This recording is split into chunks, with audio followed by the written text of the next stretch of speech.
welcome to the Cow Corner Cricket Podcast. This is your host, Sid. Today I'm actually all alone, so no producer, my older sister, no dad, no uncle, just your boy Sid here for this episode, and we're going to be previewing the two big upcoming matchups, South Africa versus New Zealand, which would have happened when most of you listen to this podcast.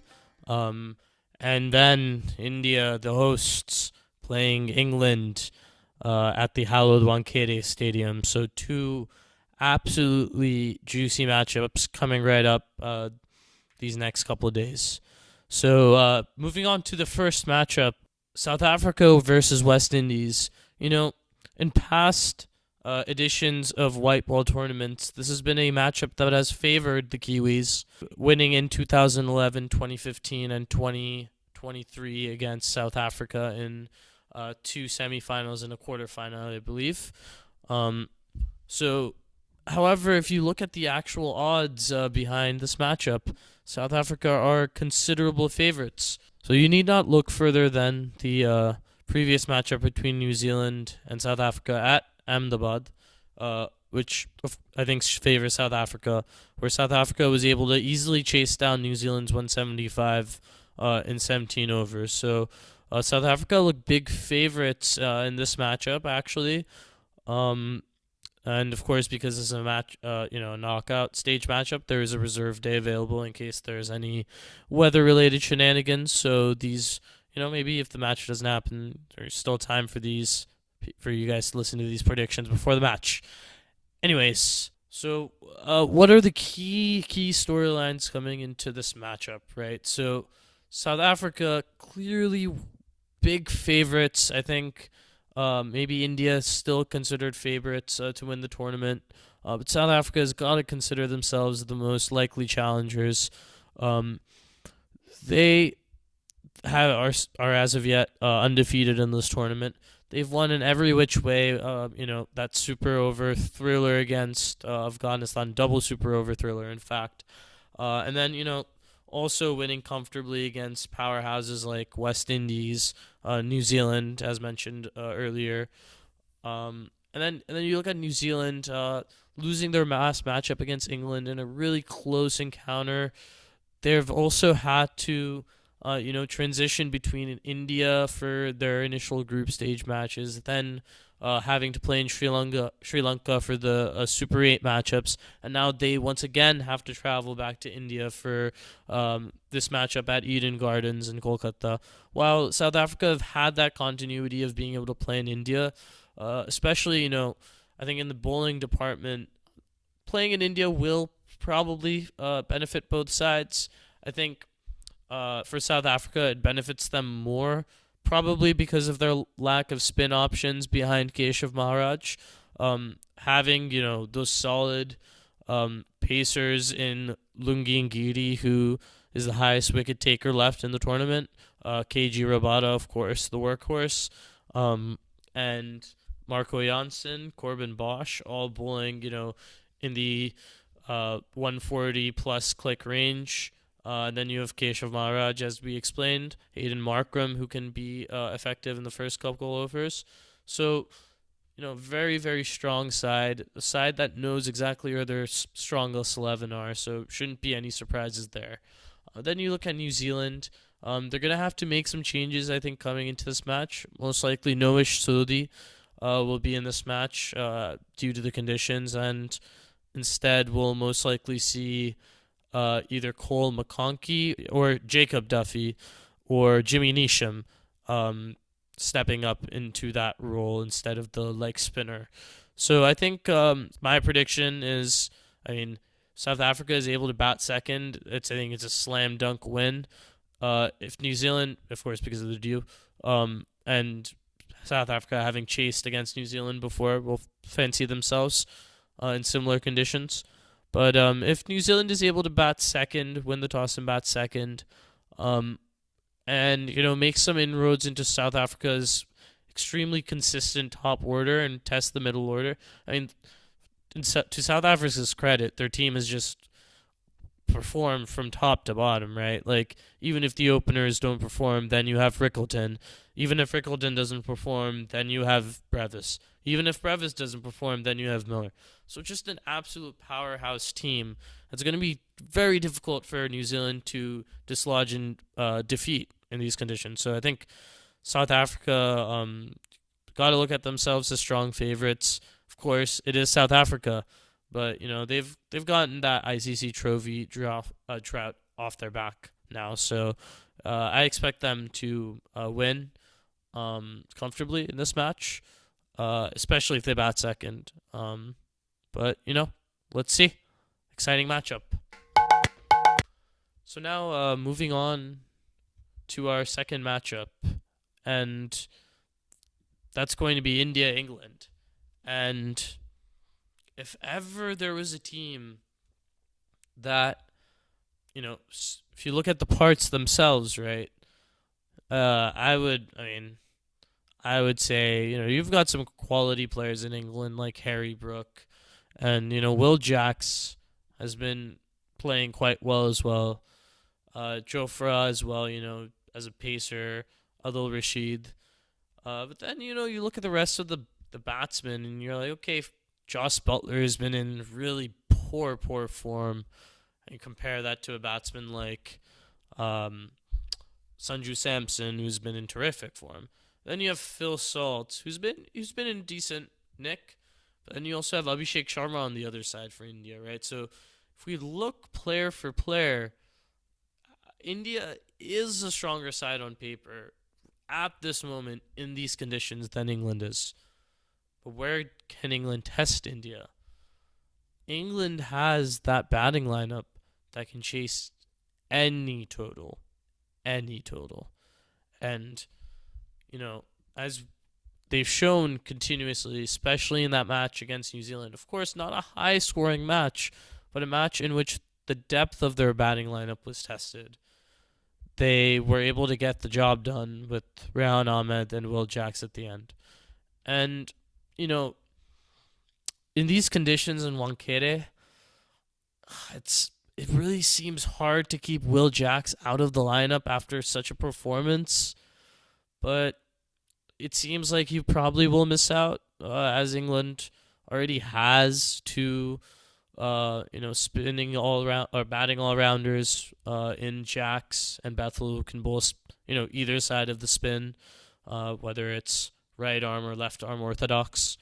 And you will have Adil Rashid in there, bringing that leg spin variety. So maybe Rehan Ahmed will probably miss out. And Liam Dawson as well. Maybe he's another player that could miss out, right? England playing many of their games in Sri Lanka early on, so electing to go with extra spinners as their all-round selections. And then I think I'll expect Jamie Overton to most likely play in this match as it's happening in Wankhede. We'll see how his pace will be lethal, if it can be lethal. And then on India's side, I think once again the lineup is going to be very similar to that against West Indies. I think it should be the exact same lineup. They've shown a lot of faith in Shivam Dube. I have no idea why, if I'm going to be completely honest. I think as a batsman, he is a very good batsman against spin, right? We know. But which spinners is England likely to play that Dube can target, right? As soon as Dube comes out, they're not going to be bowling the spinners, right? They'll maybe bowl over at Jacks in the first couple overs, right? We saw Abhishek Sharma susceptible to off spin early on, right? Aidan Markram getting him out in the South Africa matchup. So I think we'll definitely see Will Jacks spinning a couple overs early on, right? So then if you look at the bowlers available in the middle, right? Let's say, a Luke Wood plays or a Jamie Overton plays, right? Those are the matchups that Dube is going to get in the middle overs because they're not going to let him play against spin, right? That's silly. Why give that batsman the one matchup he's going to dominate, right? Give him something else. Josh Tongue maybe plays in this match. Sam Curran, right? That's the matchup you give Shivam Dubé, not Liam Dawson or Jacob Bethel. So I really don't understand the continuous selection of Dubé, especially again, and then on the other side of the field, he's a very average bowler. You're not bowling Shivam Dubé to Harry Brook. You're not bowling Shivam Dubé to any of these batsmen in the England team. They're all killers, right?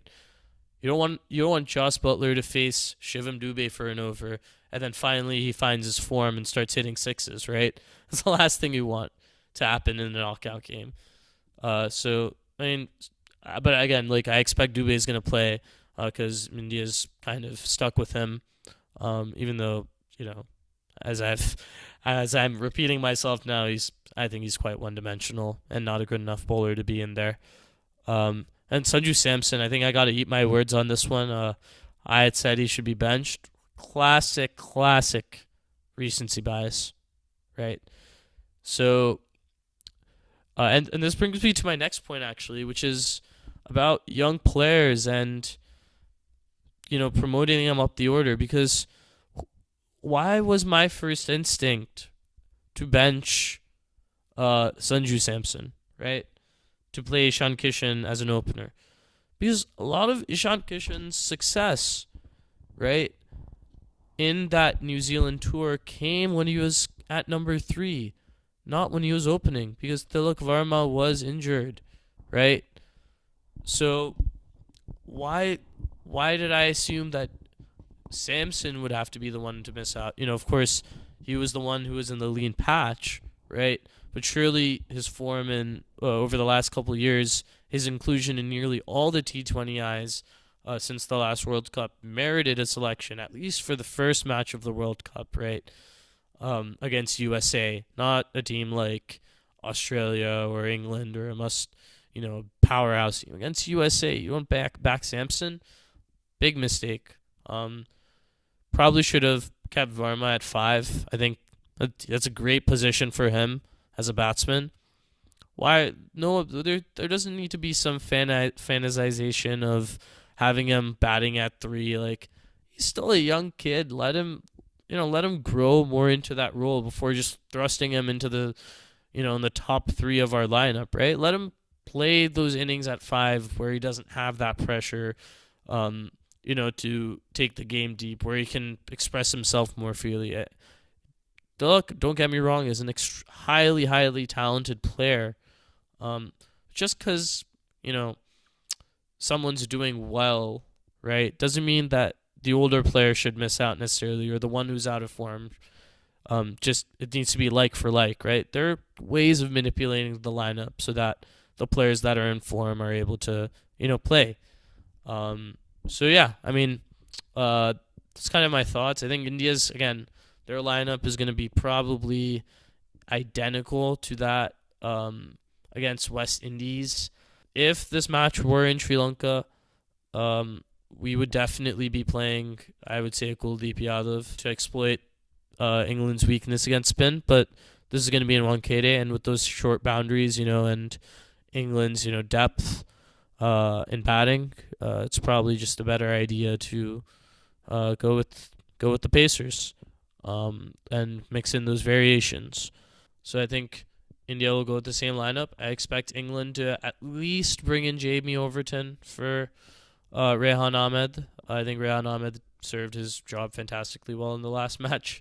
But, as this match is happening in India, they'll probably elect to go with Overton over Ahmed. So in terms of who will win this match, this big, big match in Wankhede, I mean, I've got to say that India have to be favorites again to win. And I want India to win really bad. I think England is strong, but we're just a little bit better in every department than England is. And especially if we can get off to a flyer, that could be a key difference, right? We've spoken about Joss Butler's lean patch and how that's set England a little bit behind in terms of the game from the top of the order perspective. So if Abhishek or Ishan or Sanju can get us, a big power play, setting a target or chasing, I think that could be a really big difference maker. And India's top order, I think, more likely to fire than England. So, and then of course there's the ultimate equalizer, Jasprit Bumrah, who can, really level any situation into India's favor. So yeah, I predict basically that we'll have a rematch of last World Cup's final. India, South Africa will be the final, according to me, on March 8th, which is my sister's birthday. Yay! Woo, woo, woo, woo. So yeah, apart from that, I think there aren't really any other pieces of news that I wanted to cover in this episode. Thanks, for bearing with my, monologue in this episode. Hope you enjoyed. Hope you learned something new. I think a couple of small pieces of news, but I think pretty straightforward stuff. South Africa, big favorites against New Zealand. India, slight favorites against England as well. So let's see, anything can happen, but let's see what goes on to happen in this one. So thanks again to all the listeners. Please like, subscribe, leave comments, keep downloading. We love to see your commitment to helping our channel grow. So yeah, peace out. This episode was produced by Mukta, Phatak. Music by Joe Reynolds.